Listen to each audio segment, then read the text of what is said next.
¿Acaso, hermano, le puede decir al alfarero qué haces?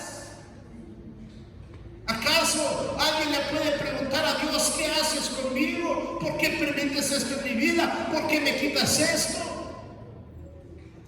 Hay poder en el nombre del Señor Jesucristo. Pero déjeme decirle, el enemigo se aprovecha de estas circunstancias. El enemigo ataca con sus dardos de fuego a la mente y dice: ese es tu Dios, así te ama tu Dios, porque así trabaja el enemigo. Llega y ataca de esa manera el corazón del hombre, ataca de esa manera la mente del hombre, y entonces viene el abatimiento. Llega el momento difícil, empezamos a cuestionarnos, empezamos a pensar muchas cosas, empezamos a buscar culpables, hermano, por qué razones llegan esas circunstancias, hermano. Pero déjenme decirle, la soberanía de Dios, Dios permite las cosas por un bien y para un bien, hermano. Cuando de antemano sabemos esto, ¿por qué Dios lo permite? Es porque Él sabe lo que está haciendo, hermano. Los pensamientos de Dios son de paz y de bien, hermano, dice la palabra del Señor. El problema no es Dios, el problema somos nosotros. Porque Dios sí sabe lo que está haciendo. Nosotros no entendemos lo que Dios está haciendo. Y por eso nos sentimos así, desanimados, abatidos, afligidos, angustiados. Hermano, nos sentimos desalentados. Amén. Pero Dios conoce el corazón. Quiero que usted se quede con eso. Que Dios sabe lo que hay aquí, sabe lo que usted sufre, lo que a usted le duele también. A su nombre sea la gloria. Amén. Mire, la palabra de Dios nos presenta, hermano, el por qué el cristiano llega a desalentarse. Hay razones por las cuales el cristiano llega a desalentarse. Amén. Y tenemos ejemplos de eso, de cuando alguien, hablando de un hombre de Dios, hermano, de una persona temerosa de Dios. Ya vimos el caso de Job, hermano, pero quiero mostrarle algunos otros casos, como el caso de Elías, el profeta Elías. Amén. Un hombre usado de una manera especial, sobrenatural. Un hombre que entendemos era de mucha oración y de mucho ayuno. Amén. Cuando tuvo que enfrentarse a Baal y a sus sacerdotes, hermano, en el monte Carmelo, para demostrarle al pueblo de Israel quién verdaderamente era Dios. Hermano, eso fue una lucha espiritual muy fuerte para él. Amén. Él estaba convencido de quién era Dios.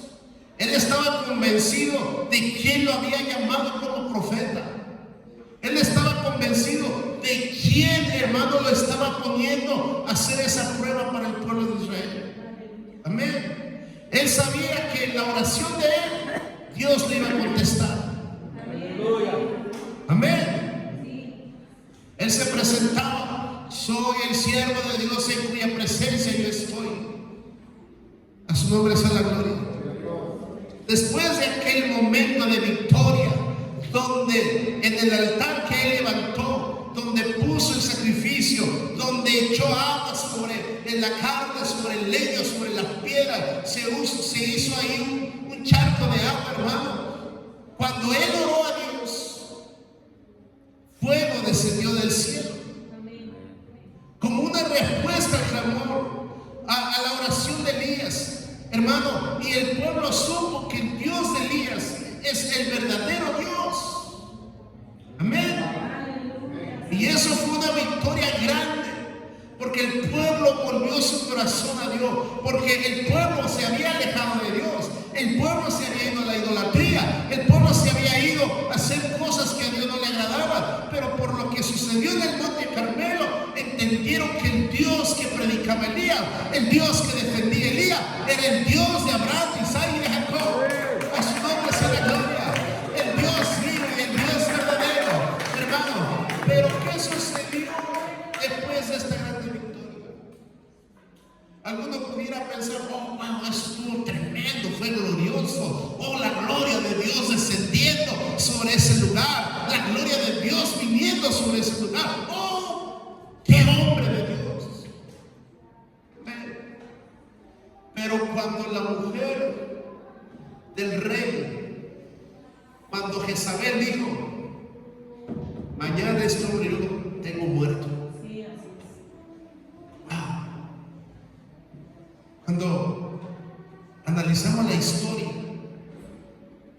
la Biblia dice que tuvo que salir huyendo. Salió huyendo de ese lugar. Pero si acabamos de hacer descender fuego del cielo, ¿qué pasó ahí? Si acabamos de derrotar a los sacerdotes de Baal, de Acera, ¿qué sucedió ahí? ¿Por qué tuviste que salir huyendo? ¿Acaso perdiste la fe tan rápido? ¿Acaso? ¿O qué pasó? Quisiera saber qué pasó, Elías. ¿Por qué tuvo que salir huyendo? Bueno, simplemente es una persona, o fue una persona como usted y como yo.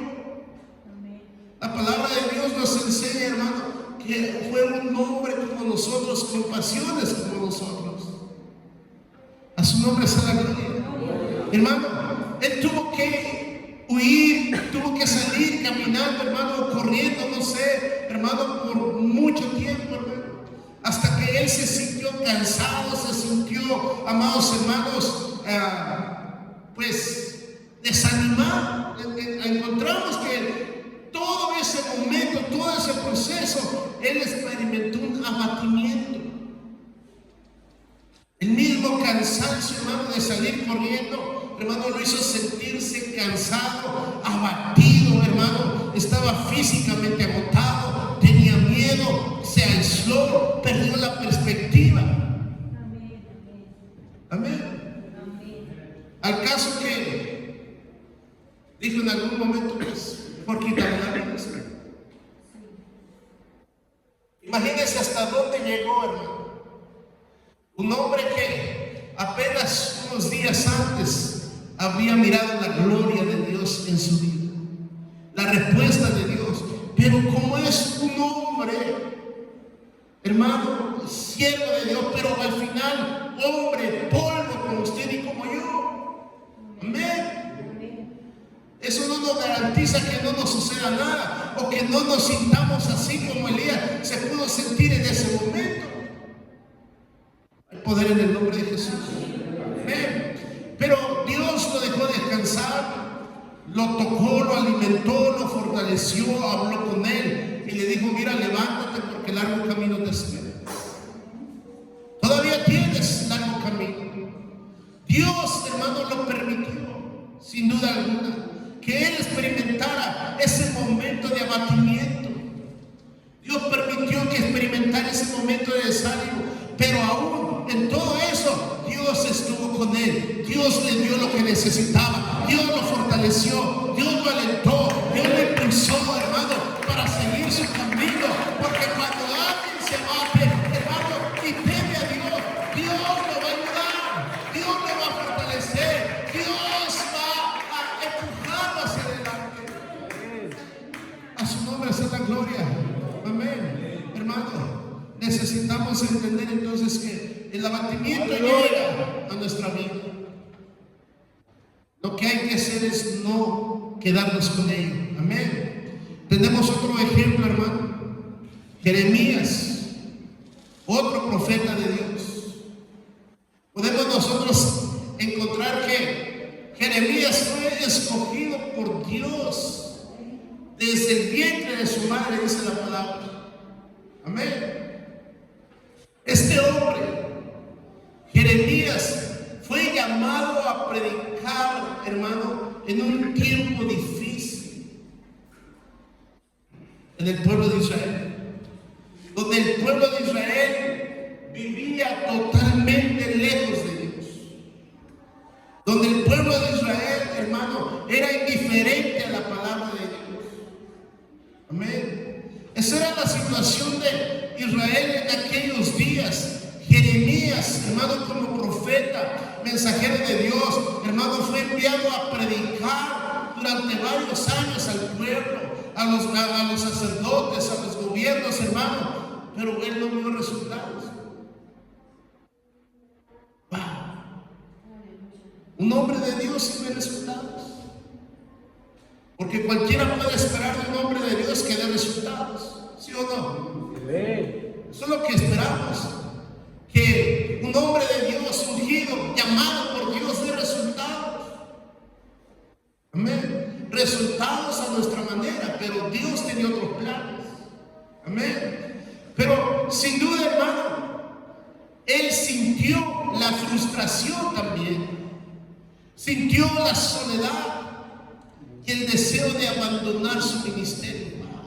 Esto también nos pasa a los pastores, a los líderes, nos pasa, hermano. ¿Sí? Cuando no vemos resultados de nuestros ministerios, cuando usted no ve resultados de sus oraciones, cuando usted no ve resultados de su clamor, hermano, muchas veces llega a sentirse desalentado, ¿o no? Claro. Como pastores es algo por lo que luchamos muy constantemente. Si no lo sabía, hoy sepan. Amén. Luchamos con el desaliento, con el desánimo, con el abatimiento. ¿Por qué? Porque no vemos resultados como quisiéramos verlos. Amén. A su nombre sea la gloria. Amén. Pero hay algo que a él lo sostuvo. El fuego de Dios en él.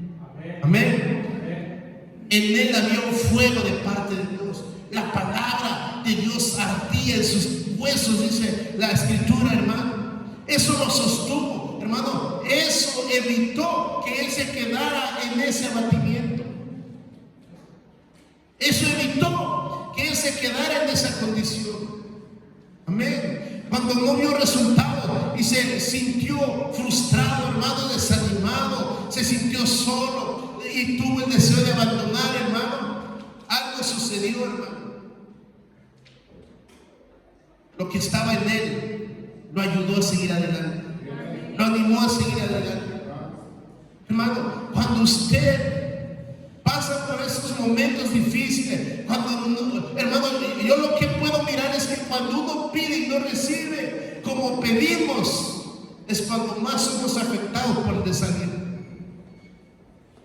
Amén. Pero como el Espíritu de Dios está en nosotros, como la palabra de Dios está en nosotros, hermano, nos ayuda a seguir adelante y a seguir confiando en Dios y a seguir esperando en Dios, porque sabemos que Dios no es hombre para que mienta, hijo de hombre para que se arrepienta. Sus promesas son en el sí y en el amén. A su nombre sea la gloria.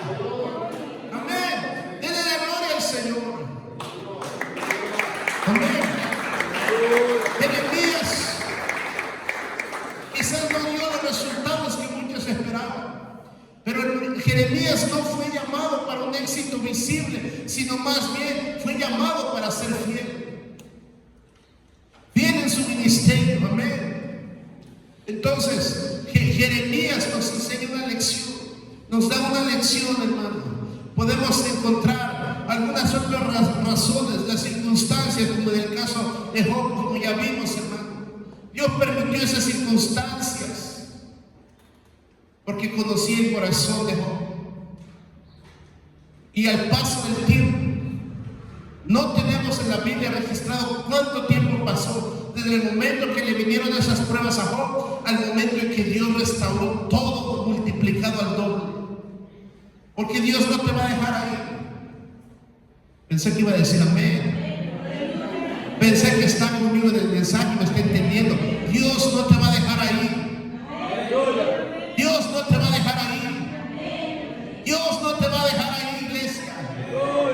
No, hermano, no entendemos tal vez lo que estamos pasando, pero Dios sí sabe por qué lo está permitiendo. Pero de una cosa debemos estar usted y yo seguros, que Dios de ahí nos va a levantar, nos va a sacar, nos va a exaltar, porque nuestro Dios es así. Porque Dios es bueno, porque Dios es fiel. A su nombre sea la gloria. Oh, santo. Por eso decía, hermano, decía este varón, hermano, de oídas que había oído, pero ahora mis ojos te ven. Amén. Ahora mis ojos te ven. Entonces, Él entendió el propósito. Nosotros quizás vemos sufrimiento, dolor, tristeza, soledad, desánimo en la vida de Job. Y si usted se imagina la vida de Job, usted tal vez diría: jamás me gustaría pasar por eso. ¿O a quién le gustaría pasar por lo que pasó Job? Sinceramente, a mí no. Pero si Dios lo ha permitido, o si Dios permite, tal vez no las mismas circunstancias, pero situaciones que nos han abatido, hermano, lo que Job entendió es que eso le permitió conocer mejor a Dios. Él dice: de oídas te había oído, había escuchado quién eras tú, pero ahora mis ojos te ven, ahora te he conocido más de cerca. En todo este proceso yo te he conocido más de cerca. En todo este proceso he sabido quién eres tú. Aleluya. Entonces, hermano, Dios sabe lo que hace. Dios sabe lo que hace cuando usted está pasando esos momentos difíciles. Solo usted debe de hacer algo: no permitir que el desánimo se quede en su casa. Amén. Hermano, no permitir que el abatimiento se haga parte de su vida. No, no, no. Otra razón, hermano, que podemos encontrar es el pecado. El pecado produce desánimo, desaliento, desánimo. ¿Sí sabía eso? ¿O no? David es un ejemplo. Mientras él ocultó su pecado, él perdió el gozo, perdió las fuerzas, perdió la paz. Mientras él no vino delante de Dios a confesar que había pecado, a declararle a Dios que había pecado, que se había equivocado, él perdió su comunión con Dios, perdió su relación con Dios. Pero en la misericordia de Dios, Él mandó al profeta para confrontarlo, no para destruirlo, no para desanimarlo, sino envió al profeta para confrontarlo y que él pudiera darse cuenta de su situación. Hermano, y vemos que el propósito de Dios se logró cuando envió al profeta y lo confrontó. Él se dio cuenta que había pecado, lo confesó delante de Dios, dijo: Señor, contra ti he pecado, hermano, y Dios le dijo: te he perdonado. Amén. Pero cuando usted lee el Salmo 51, usted se da cuenta que él se encontraba abatido mientras estaba en pecado. Mientras él no confesó su pecado, otro salmo que él escribió dice: sentía que yo me estaba secando. Amén. Mientras callé, mis huesos envejecieron, dijo él. A su nombre sea la gloria. ¿Por qué razón? Porque no había confesado su pecado. Cuando alguien no confiesa su pecado, se siente lejos de Dios. Porque la palabra de Dios dice que Él oculta su rostro de nosotros para no oír cuando hay pecado. Pero dice la palabra también: si mi pueblo se humilla, ora, busca mi rostro, se aparta de sus malos caminos, entonces yo oiré desde los cielos, perdonaré su pecado y sanaré su tierra. Eso es lo que dice la palabra del Señor, hermano. Entonces, cuando alguien ha pecado y no confiesa, Dios oculta su rostro.